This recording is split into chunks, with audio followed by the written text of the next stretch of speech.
The Akkadians are part of the lineage of the Semitic, who inhabited the region of northern Syria. The Akkadians arrived in Mesopotamia around 2550 BC.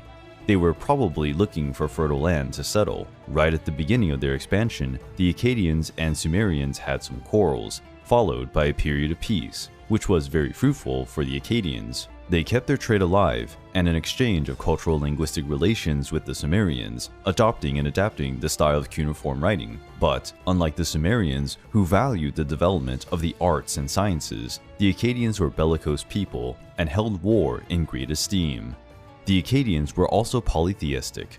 As time passed, their gods mixed with the Sumerian deities. A good example is the goddess of fertilization Ishtar, who for the Akkadians originated from the goddess Namu, who was the goddess of the seas for the Sumerians. The Akkadians then regarded their kings as deities, or referred to them as envoys of the gods to command their subjects on earth. The Akkadian kings also held the title of supreme priests. The coexistence between Akkadians and Sumerians had reached a point of harmony. Nevertheless, the Sumerians controlled much of the region's trade, which prevented the development of the Akkadian cities. The Sumerians were always surrounded by enemies. There were the enemy kingdoms of the Elamites and the Hurrian, and many other nomadic tribes that kept invading Sumerian lands. Also, the Sumerians had internal wars, with one city-state trying to defeat the other. Then, around 2375 BC, the Sumerian king, Lugal-Zaggisi, unified all Sumerian cities after several battles. Lugal-Zaggisi ruled the Sumerians for about 30 years. During this period, the Sumerians and Akkadians already lived almost as one people, having several members of the nobility of both peoples sharing positions in society. Suddenly, in the Sumerian city of Kish, Sargon emerged, who later became known as Sargon the Great. The origin of Sargon is not clear.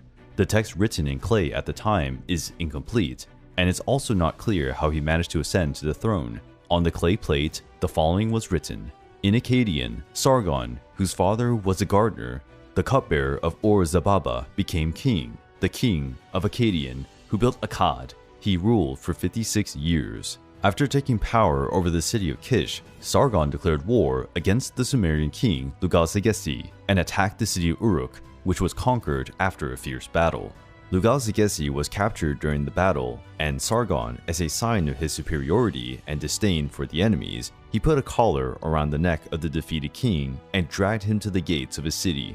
After that major victory, Sargon and his army kept conquering the other Sumerian cities and territories of the Elamites and Hurrians, creating the first empire in history, the first Mesopotamian empire.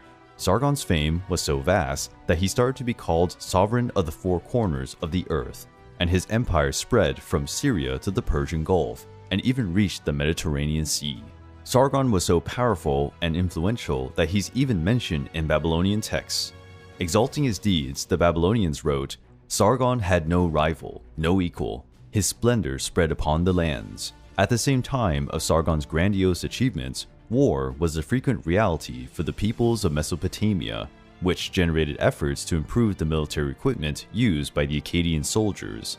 The Akkadians worshipped lions, had sculptures and paintings of these animals in their temples and palaces, and some records refer that these animals were captured to be used in battles.